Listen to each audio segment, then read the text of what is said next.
Boa tarde, amigo internauta. 2014, programa Sustentabilidade. Hoje trazendo uma figura expoente do mercado automobilístico, do esporte ligado ao automobilismo, que é o Fernando Calmon. Fernando, muito obrigado por ter vindo. Obrigado. Prazer, uma honra recebê-lo aqui. Prazer meu. Me permita dizer que eu vou até ler a ficha do Fernando, porque talvez algumas pessoas de um padrão, sem querer lhe chamar de velho, mas umas pessoas mais jovens que assistem o nosso programa, não conhecem talvez a trajetória do Fernando. O Fernando é um homem ligado ao automobilismo antes do Emerson Fittipaldi ganhar o primeiro título. Bem né? antes, bem antes. Bem antes, desde 1967, cobrindo eventos automobilísticos. Né? Ou seja, você passou pelo Emerson, pelo Piquet e pelo grande Ayrton Senna. Né? Isso. Dirigiu a revista Auto Esporte por 12 anos, né? Foi editor das revistas Cruzeiro, Manchete, produtor e apresentador do programa Primeira Fila em 5 redes de TV, enfim, e agora edita a coluna Alta Roda no portal UOL. Né? E o Fernando, então, tem muito para falar um pouquinho da importância da utilização do conceito de sustentabilidade no mercado de automóveis hoje em dia. Você faz parte daquela geração tipo do Karsug, falávamos aqui antes do início do programa, que antes de ser um jornalista é um engenheiro, né?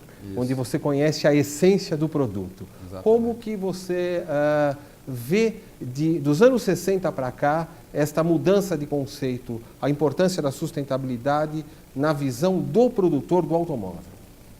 Olha, a visão é completamente diferente, porque lá nos anos 60 não havia uma preocupação ambiental, por várias razões, né? Primeiro porque a frota não era tão grande, né? A taxa de motorização fora dos dois grandes centros mundiais, que eram a Europa e os Estados Unidos, eventualmente no Japão, a China não existia em termos de frota, então isso não era tão importante. Acontece que houve a primeira crise do petróleo. Então, essa foi uma mudança radical, porque em 1973, né, houve a primeira crise do petróleo e o preço quadruplicou. O petróleo custava $2, $3, passou para a faixa de $8, $12. Não contente com isso, 6 anos depois ele dobrou de novo. Então, a indústria automobilística precisou ser repensada. Na época, não ainda por problema de sustentabilidade, mas um problema de sustentabilidade econômica. Entendeu? Então, isso mudou completamente. Os carros precisaram ser mais econômicos, outros materiais precisavam ser desenvolvidos. Né? E só mais recentemente é que a preocupação ambiental veio se somar a essa preocupação. Mas eu sempre digo o seguinte, a gente tem que separar duas coisas completamente, quer dizer, que estão no mesmo assunto, mas são um pouco diferentes. Existem dois tipos de poluição. A poluição verdadeira, aquela que faz mal à sua saúde, essa já foi totalmente enquadrada, eu te diria, né? Quer dizer, hoje, classificada, já se sabe quais são os gases que precisam ser combatidos e eles foram combatidos. Então, até, sem querer devagar muito, até rio um pouco quando passo num túnel ali e dizer o seguinte: olha, em caso de congestionamento, desliga o motor.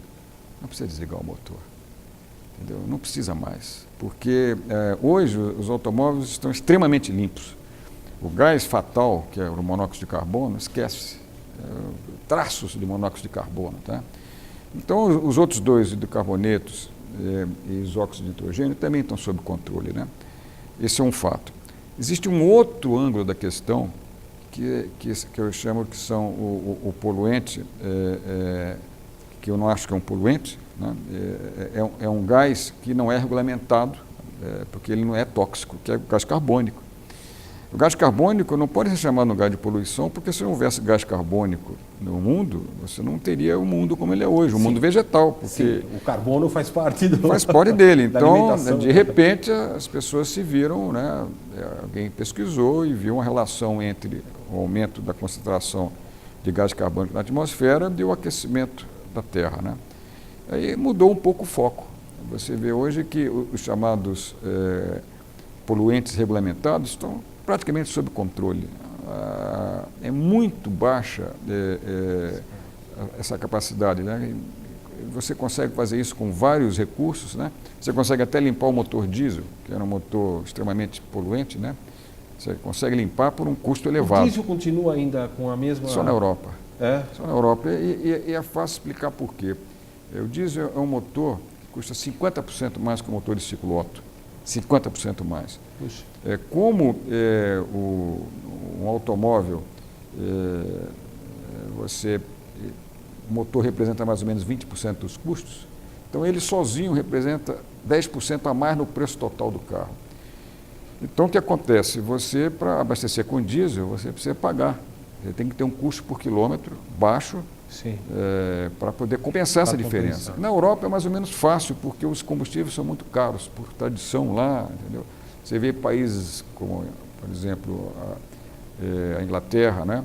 E mesmo a Noruega, que são totalmente autossuficientes em petróleo, mas os combustíveis são muito caros. Então, quando você tem um motor diesel na Europa, você consegue pagar essa diferença no custo total do carro 2 anos, 3 anos. Se você vai para o resto do mundo, essa solução não se aplica. Sim. Entendeu? Porque no resto do mundo, eu nem estou falando de diferença relativa entre diesel, preço do diesel e preço da gasolina. Isso não importa tanto. Tanto que em alguns países da Europa, como a própria Inglaterra, Suíça e outros, o preço é igual do diesel e da gasolina, ou a diferença é muito pequena. O problema é quando você tem um custo de combustível relativamente barato, como existe nos Estados Unidos e no Brasil, que é exatamente um meio termo entre o combustível nos Estados Unidos e o combustível na Europa, você passa a ter que rodar 3 ou 4 vezes mais para você somente pagar a diferença de custo, né? Então o diesel tem essas vantagens, tem outras, né? Que é uma outra grande vantagem, que é o seu custo por quilômetro, tem que pagar a diferença de custo do próprio motor, né? Sim. Então, o que eu vejo agora é uma preocupação muito mais focada no dióxido de carbono, que cá para nós, falando aqui francamente, é um pouco de hipocrisia. Vou te explicar por quê. O automóvel, os motores a combustão, não são os únicos emissores de CO2. Sim. Todo mundo sabe disso, né? Sim. Então, os grandes emissores de CO2 são, primeiro, a agricultura e a agropecuária. As pessoas esquecem. Mas a gente tem que comer, e tem que comer carne. Tá bem, tem que comer. Então, podia comer um pouco mais de feijão e menos carne. Né? Por exemplo, né?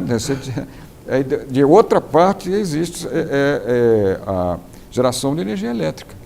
Quer dizer, qual é a energia elétrica que você tem? Qual é a base que você poderia dizer que é praticamente limpa?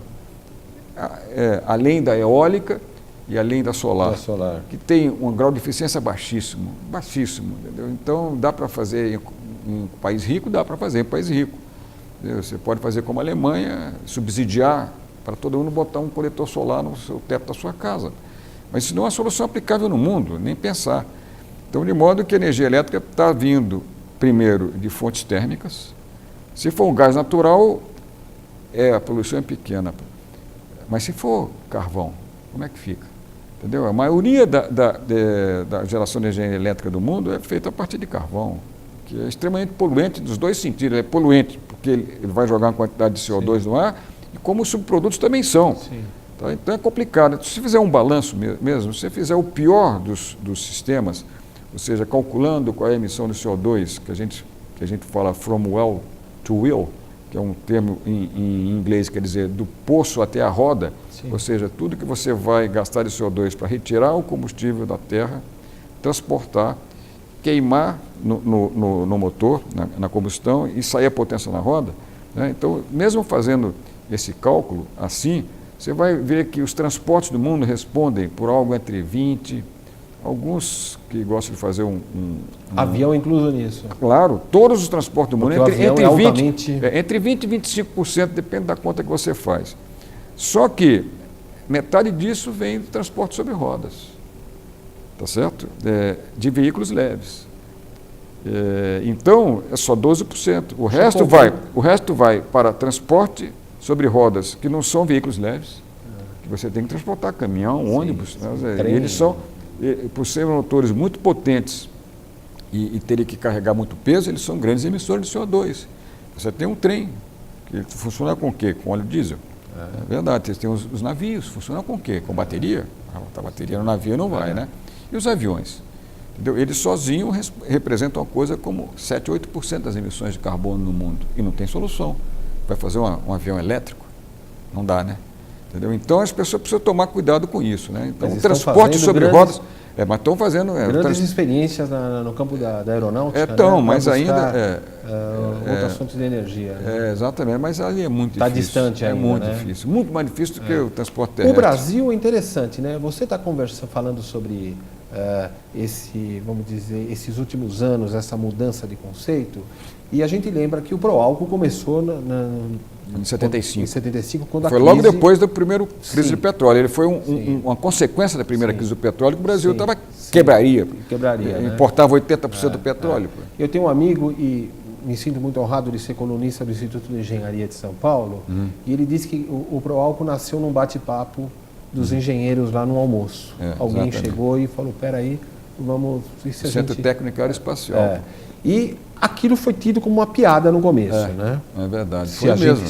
Foi mesmo, me lembro bem disso. Lembro, você também. Também me lembro. Então, mas nos parece, como leigo agora falando, que o Brasil teve algum avanço, e um grande avanço tecnológico naquele momento, mas não trouxe nenhuma outra grande contribuição como o Proálcool trouxe naquele momento. Essa afirmação é verdadeira neste campo, ou você poderia destacar alguma coisa que seja fundamental no avanço da engenharia?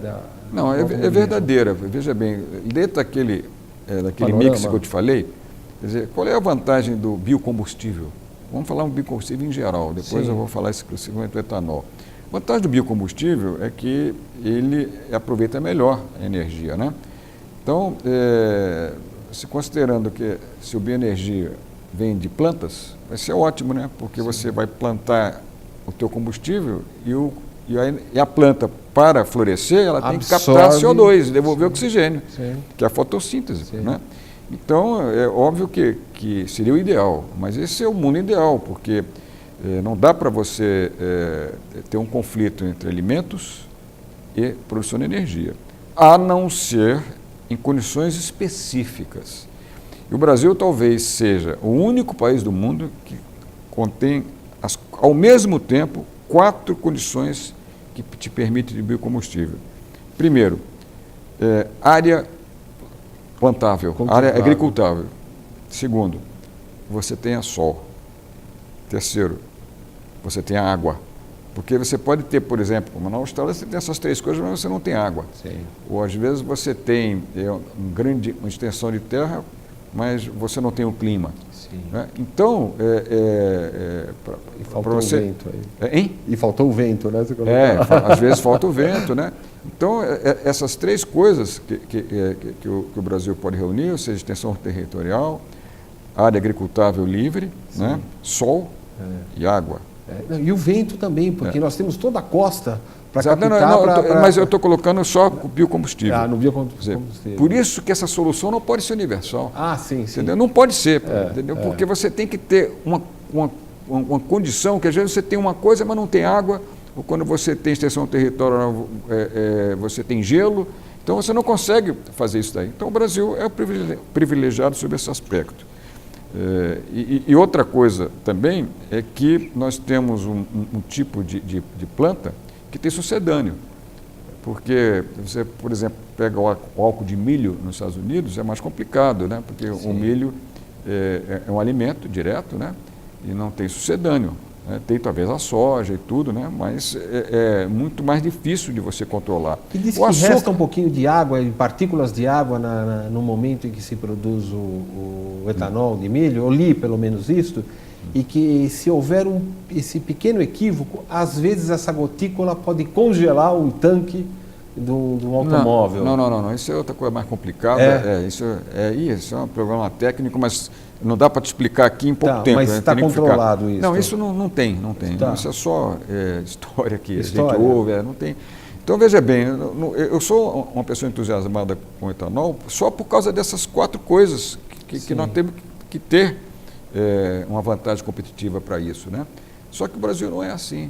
Então, enquanto o etanol foi viável, foi uma beleza, né? Aí, de repente, a primeira crise inversa do petróleo, quando o petróleo desabou de preço, Sim. mas não podemos ter, o álcool é muito caro para produzir. Uma Então vamos acabar com o álcool. Uma visão de curto prazo muito pobre. Exatamente. Né? Então Muito acabaram com o pobre. álcool em 79, 80, né? Então agora ele está voltando com a tecnologia flex e agora estão acabando de novo com o etanol. Então é difícil fazer isso daí, né?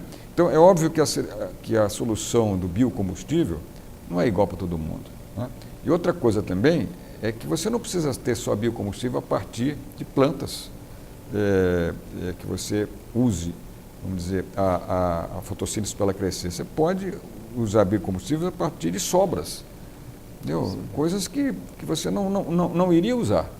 Por isso que você fala em biocombustível de segunda geração, que é, no caso, o etanol de segunda geração, que é você, através de enzimas, produzir etanol a partir das coisas, dos subprodutos que estão lá, que vão ser jogados fora, né? Porque você pega um caule de uma cana-de-açúcar, você só está retirando 1/3 da energia dela, que é o caldo para produzir etanol. As outras duas coisas não estão ainda bem utilizadas, que é o bagaço e a palha. A palha ou é queimada, agora que o Estado de São Paulo não pode mais, não pode ser mais, ou é jogada no chão. Sim. Entendeu? Então você não aproveitou tudo. Então o etanol de segunda geração vai poder passar a aproveitar melhor esses subprodutos, né? Mas ainda é tecnologia cara, ainda é mais barato produzir o etanol de primeira geração do que o etanol de segunda geração.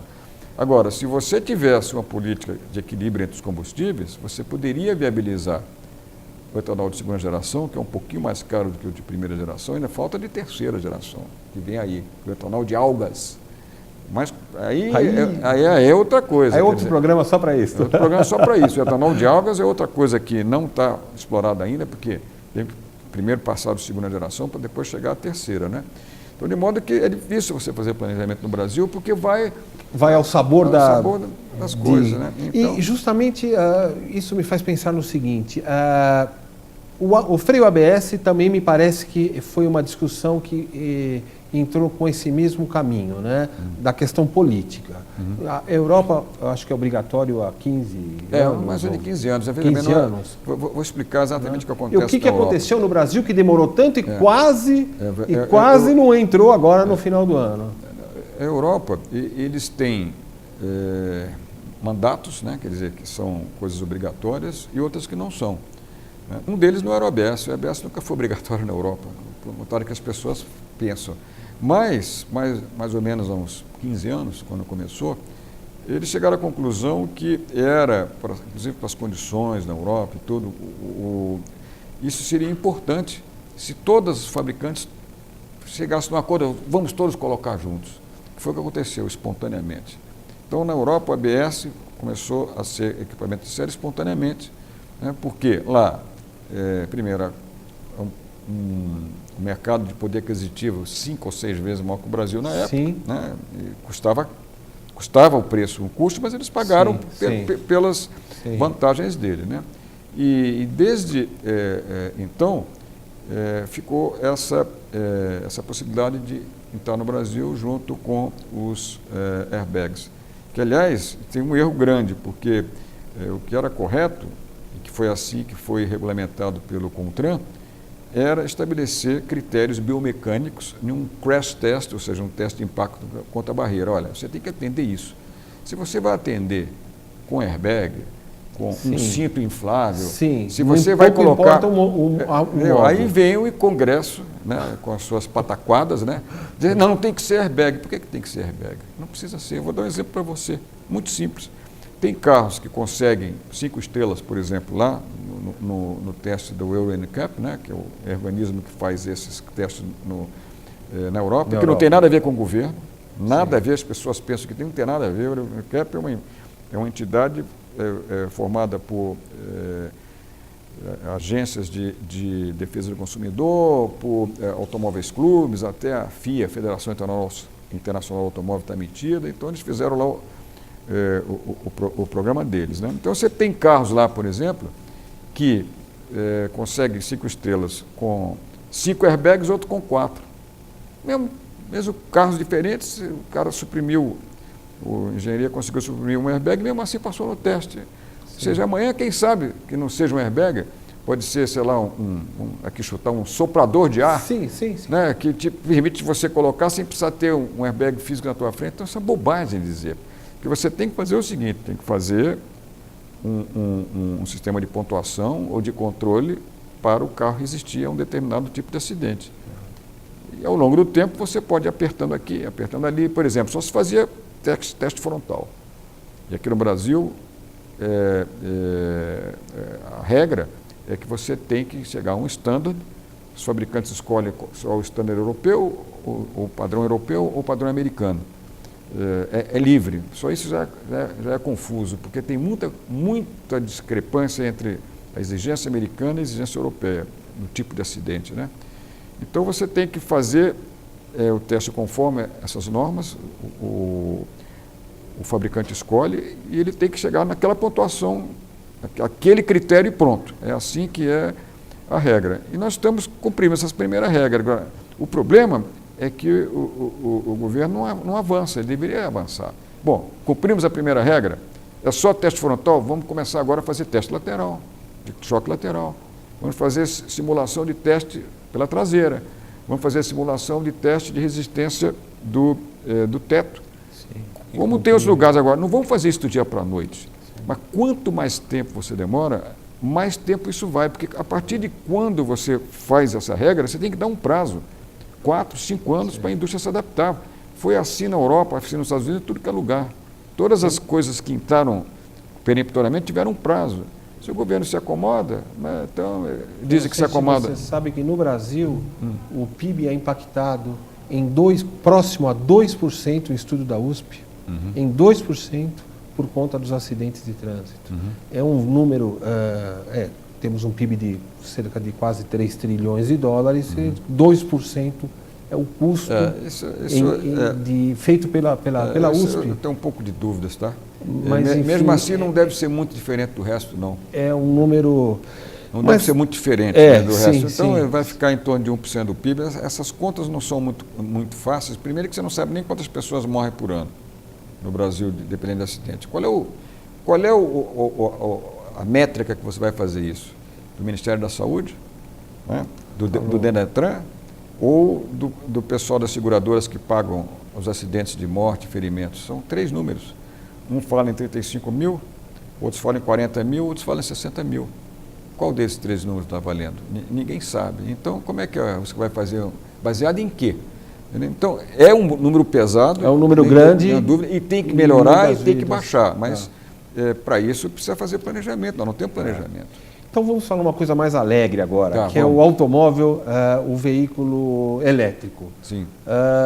Saiu uma matéria outro dia que a Tesla instalou já 100 pontos free de recarga em todo o mundo, acho que 80 nos Estados Unidos. A maioria nos Estados Unidos. Uns 80 nos Estados Unidos, uns 20 na Europa, que dá para o cidadão atravessar os Estados Unidos de ponta a ponta, através dos pontos de recarga deles. Fala um pouco, traz um pouco do que é verdade, o que é marketing e tudo mais nessa história. Essa é uma piada, né?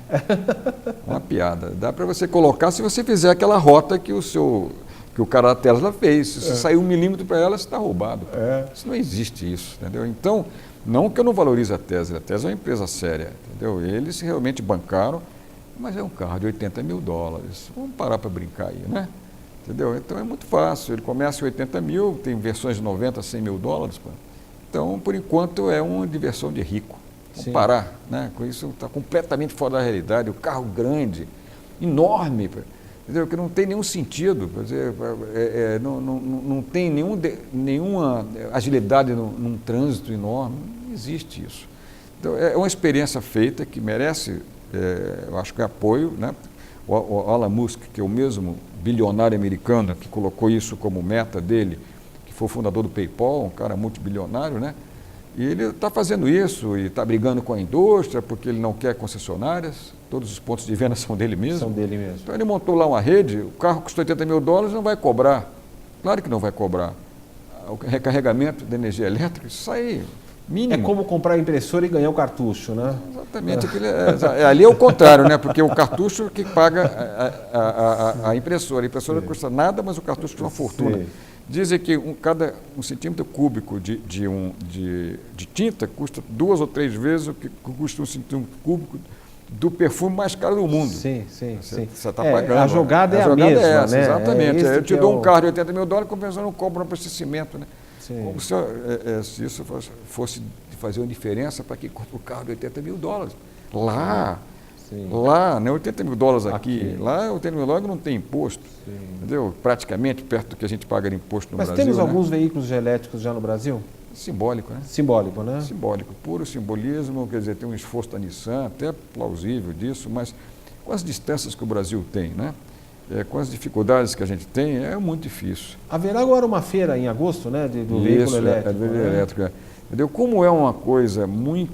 Aqui em São Paulo, a feira. É a feira. Acho que vai ser ali naquele parque de exposições, ali na saída para a rodovia...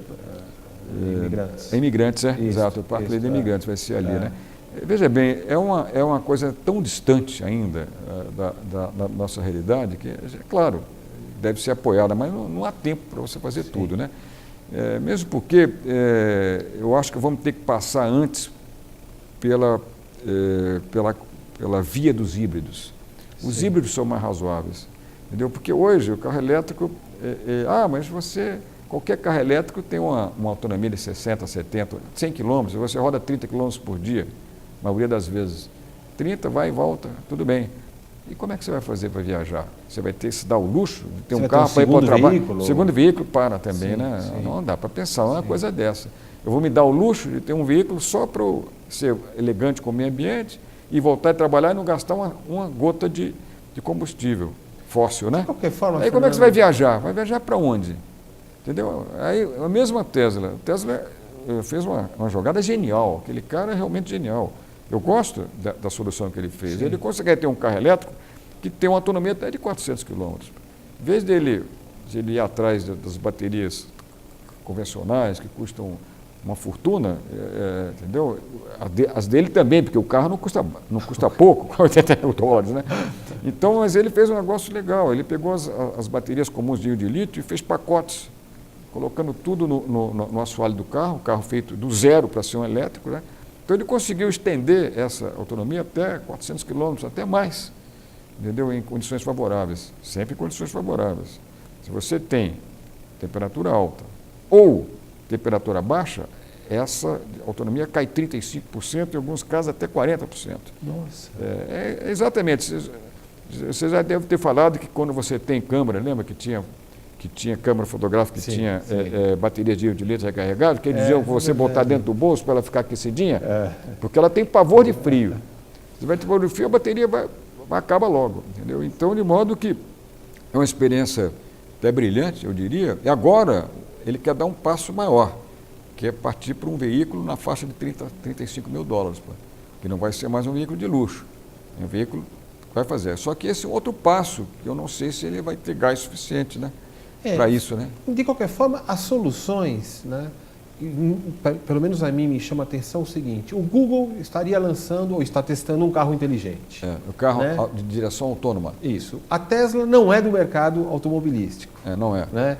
Então me parece que as soluções não estão partindo de dentro da indústria. E isso é uma coincidência? Como é que você enxerga este ambiente? Diria para você que não é fato. Não é fato? Não. Isso é grande bobagem. Entendeu? Por quê? Todas as fábricas estão engajadas em programas de direção autônoma. Todas.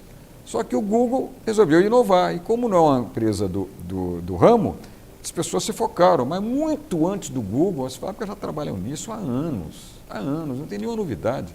Agora mesmo, no Salão de Frankfurt, que eu fui no ano passado, a Mercedes mostrou ao vivo um carro que não é aquela palhaçada que tem no Google, quer dizer, com 200 coisas para cima, para trás. Internauta, o carro do Google. Talvez o carro do Google não tem nada de especial. Quer dizer, é usar realmente o GPS, as câmeras de alta definição para poder controlar o veículo, ser motorista, entendeu? Só que você faz um negócio, quer dizer, que o carro fica um troço horroroso. Quer dizer, que aquilo dali, obviamente, a Google não tem condição de entrar no âmago do carro para fazer uma coisa que seja aceitável. Aquilo ali não é aceitável, o carro cheio de anteiras no teto, coisas protuberantes no carro, é inviável. Então agora, quando aconteceu no salão de Frankfurt, né, Mercedes mostrou lá para eles um carro comum, um classe S, tem que ser um topo de linha, porque é um carro caríssimo, que botaram um classe S. O carro foi de uma cidade a outra na Alemanha, 90 quilômetros, o cara atrás de braço cruzado. E filmado, sem nenhuma palhaçada das coisas que o Google fazia, todo mundo já sabe. É uma tecnologia dominada, mas tem um custo alto. Sim. Quer dizer, não é aplicável. Não viabiliza ainda. Esse é o primeiro ponto. O segundo ponto é um problema mais grave ainda. É um problema de segurança. Como é que você vai responsabilizar? Como é que você vai responsabilizar quem que está atrás do volante? Se foi um problema do carro ou não foi? Nada disso está explicado. Entendeu? Então, o que aconteceu? Esse Mercedes Classe S foi 80 quilômetros de estradas normais, não é a estrada azul que tem nos Estados Unidos, que tem 3 metros para cada lado, para cada carro. Nada disso. Estradinha pequena, dentro da Alemanha, parando. Classe S é um carro enorme, entendeu? O topo de linha deles, um carro enorme de comprimento, enorme de largura, parou em todos os lugares, o cara filmando o centro de braço cruzado atrás do volante, porque era obrigatório, não podia deixar o carro. Foi autônomo o tempo todo. Fez, inclusive, a famosa viagem que a Berta Benz fez em 1886, quando o marido patenteou o primeiro carro do mundo. Ela raptou o carro, né, numa hora, e foi com os filhos de uma cidade a outra na Alemanha, numa viagem de 90 quilômetros.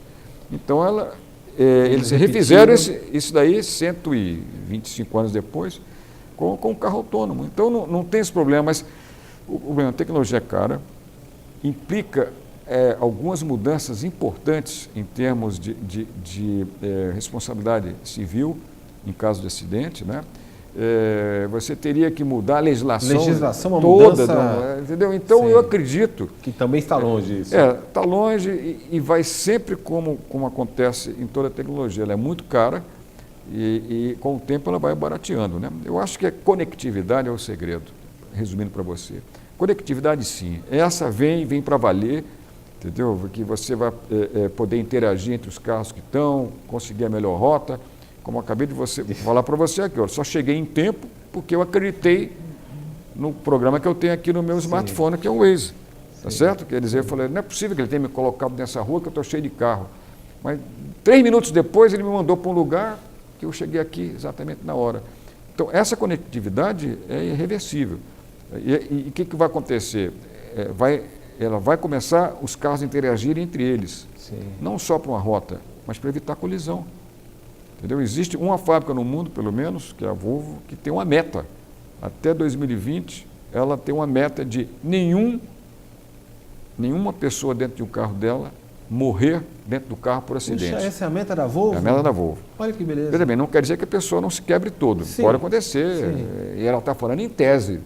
Tem certos acidentes que você não vai escapar. Não, sim. Dizendo, a meta. É uma meta. E também, obviamente, não vai. É zero acidente, porque... veja bem, isso inclui pedestre, porque hoje já existem sistemas que praticamente evitam atropelamento. Eles começaram com esse sistema funcionando até 20 km por hora, mas hoje o sistema já está ampliado para 50, 60 km por hora. Então, isso eu acho fundamental, porque uma grande parte dos acidentes do mundo são atropelamento. Entendeu? Nessas estatísticas que tem no Brasil, eu ainda vou descobrir dos 60 mil mortos, que seria a pior posição, dos 35 a 40, que seria a mais... A menos ruim, dramática. Vamos saber o que é isso que é desse atropelamento. É uma coisa assustadora. Entendeu? Atropelamento é um negócio grave nos países que têm menos cultura automobilística, menos taxa de motorização. Lá fora é o contrário. Um atropelamento é relativamente raro, porque se você atropelar uma pessoa, você está liquidado. Ou você está liquidado na tua vida financeira, ou você está liquidado na privação de liberdade, que você vai preso mesmo. Entendeu? Aqui é mais difícil, né? Então, de modo que, se a gente conseguir, pelo menos... Aqui, se você for famoso, você lança um disco depois e ainda tal. Eu acho que a gente teria que focar exatamente no ponto de que, num primeiro momento, antes da direção autônoma, é a direção para evitar atropelamento e pequenos acidentes. Tá. E quando você fala de cultura... pequenos acidentes mesmo, sim, sabe? Que você sim. vai evitar que o carro bata. Isso é possível fazer tranquilamente. Sim. Quando a gente fala da cultura automobilística, então, né, na questão da indústria também temos essa diferença, né, porque, pelo menos a mim me parece, a indústria de recall nos Estados Unidos tem uma postura mais transparente, às vezes com o consumidor, do que se mostra no Brasil. A gente, pelo menos as notícias que a gente lê nos Estados Unidos, daquilo que está sendo feito, quando surge algum problema, e isso tem que acontecer, porque surgem problemas na produção, a gente nota que a indústria vem automaticamente buscando reparar uma velocidade maior, como se a cultura estivesse mais bem instalada nesse aspecto. Você concorda com isso ou não? Não, acho que não. Tudo não? Igual. Tudo proporcional. É tudo proporcional, porque nos Estados Unidos existe a cultura do processo jurídico. Do processo? Jurídico. Isso é um negócio gravíssimo lá. A responsabilidade civil nos Estados Unidos é coisa seríssima. Entendeu? Então, é diferente. Nós temos uma legislação rígida no Brasil, mas não tão rígida como lá. Mas isso não quer dizer que os recalls não são feitos no mesmo nível. Claro que são. Não tem, porque o risco é igual. Você vê agora aconteceu de uma fábrica, sim, eu não sim. vou nem citar nomes. Não vale, mas veja bem, ela aconteceu, ela negligenciou um recall, que ela se posicionou contra. Realmente há dúvidas, se era um recall necessário ou não. Mas ela bateu de frente com o governo, disse que eu vou fazer porque você está me obrigando, mas eu não concordo. Entraram numa briga, essa fábrica acionou o governo e agora desistiu. Pagou lá a multa de 3 milhões de reais, tá certo? E mais fazer um filme que custou 250 mil reais, só para fazer um filme educativo sobre defesa do consumidor, sobre os recalls e tudo. Então, nós temos as leis rígidas aqui, elas são. Talvez não tanto como nos Estados Unidos, que lá é um negócio completamente fora de acordo, né? Fora de esquadro, por causa padrão diferente de um padrão jurídico diferente, social, as pessoas vão atrás, entendeu? Então, mas a indústria tem enfrentado isso. Sim. Aconteceu lá, tem 13 mortes comprovadas sobre aquele problema do mau contato na chave de ignição, 13 pessoas morreram. Você vai ter que indenizar essas 13 pessoas. Sim. Não tem saída para isso. Tá. Então, cada vez que passa, vai ficar mais difícil você cometer esse tipo de erro. Veja bem, isso foi em 2001. Entendeu? Se a fábrica envolvida chegasse e dissesse o seguinte, não vou pagar ninguém porque eu passei por um processo de bancarrota, né? E a lei americana é claríssima. Isso é problema da empresa que ficou para trás. Sim. Mas eles assumiram, porque isso acabaria respingando na nova empresa. Sim, e a seriedade que eles... Então, é um jogo duro, entendeu? Mas eu não vejo muita diferença aqui. E outra coisa também, a gente tem que considerar o seguinte, o aumento do número de recalls existe em função do medo. Entendeu? As fábricas passaram a estar hipersensíveis a qualquer problema. Então, no caso de dúvida, entendeu? Eu vou fazer o recall. Sim. Mesmo que a possibilidade de haver isso seja muito remota, eles vão fazer. Tá certo? Vão fazer e agora o problema que existe no Brasil é o seguinte, tem que acompanhar o recall. Então não saiu do papel até hoje uma lei muito simples para isso. É anotar quando ele paga o seu IPVA, fala seu licenciamento anual, isso já está na lei, dizendo que quem não cumpriu o recall vai estar escrito embaixo. Esse carro não cumpriu o recall. Resolveu o problema. Agora te pergunto, está na lei, entrou isso em vigor? Não entrou. Só descobri agora, há pouco tempo. Não, que não sei o que não tinham que controlar, e existia um problema de comunicação, entendeu? Que era difícil. Quer dizer, há interesses que não querem que isso aconteça. Resolveria o problema. Nós temos um índice de só 50% dos carros cumprem o recall. Não é porque a fábrica queira ou não queira, é porque essas pessoas elas vão no terceiro, quarto, quinto dono. Como é que você vai achar essa pessoa? O que você vai fazer? Você vai botar um anúncio em cada poste para dizer que o carro está lá? E depois, quem é que vai te obrigar a ir? Quero saber isso não, tem que ir lá para trocar um parafuso. Ele não vai. Bom, antes de nós encerrarmos a nossa entrevista, muito agradável e esclarecedora. Obrigado. Eu queria destacar que, em razão dos 20 anos da morte do Ayrton, eu fui rever o Roda Viva e percebi que você tem um pé com a mãe de Iná, ou a mão, apesar que ela já faleceu, né? Porque 2 anos antes do Ayrton mudar de escuderia, você fez a pergunta para ele, se você fosse correr com o Prost, como que isso mudaria? Você tinha aquela informação ou você chutou aquilo? Não, eu já tinha por causa Você tinha informação? Já se imaginava que um dia os caras iam bater de frente. Como falei, o Ayrton realmente foi uma pessoa fora de padrão, porque ele sempre conseguiu os títulos dele com um carro inferior. Quando ele teve um carro bom, ele tinha um cara tão bom quanto ele. Sim. Isso é diferente, por exemplo, de outros grandes campeões do mundo que tinham os mesmos carros. Sim. Não tinha um segundo piloto que era um capacho, entendeu? Ele nunca teve um capacho como segundo piloto. Você pode olhar, todas as corridas eram todos os caras bons. Você vê, até o Berger, né, que era grande amigo dele, né? Era grande amigo dele, eles faziam um jogo, mas um jogo normal. Sim. Não é o jogo de assim, olha, você vai ficar atrás você não vai me passar de jeito nenhum. Tanto tem aquele famoso gesto do Ayrton, que na última volta ele tirou o pé para retribuir. O Berger não gostou muito. Exatamente, mas ele já era campeão. Por que eu não ia fazer isso? Não é verdade? Então você tinha informação. Então te agradeço Obrigado. por esta informação também e por todas as outras que você trouxe aqui para o nosso internauta. Obrigado. E o nosso programa está sempre à sua disposição quando você tiver alguma notícia tão assim predestinada para o nosso amigo internauta.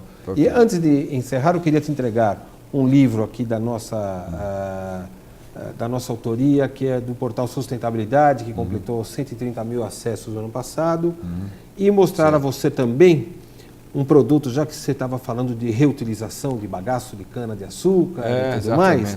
Esses produtos são produzidos de sobras de casca de árvore na Amazônia, na cidade de Itacoatiara, no Amazonas. Eu tenho uma amiga lá, que é a Léo, que eu não vou chamá-la de bruxa, mas de alquimista, né? Mas que ela sabe misturar com perfeição e você poderá experimentar e perceber a beleza que é a sustentabilidade na prática, no seu dia a dia. Sabonete de capim-santo. De capim-santo. Isso aqui também pode gerar biodiesel, né? Também pode gerar biodiesel. Mas o problema é que custa 3 vezes mais que o diesel convencional. Mas por enquanto eu estou usando na face, que está fazendo muito bem. Não, para isso é perfeito. Agora, para fazer biocombustível é mais complicado, né? Agradeço muito mais uma vez a sua participação, tá? Obrigado. Amigo também. internauta, até sexta-feira que vem, às 15 horas, programa Sustentabilidade. Um abraço e até lá.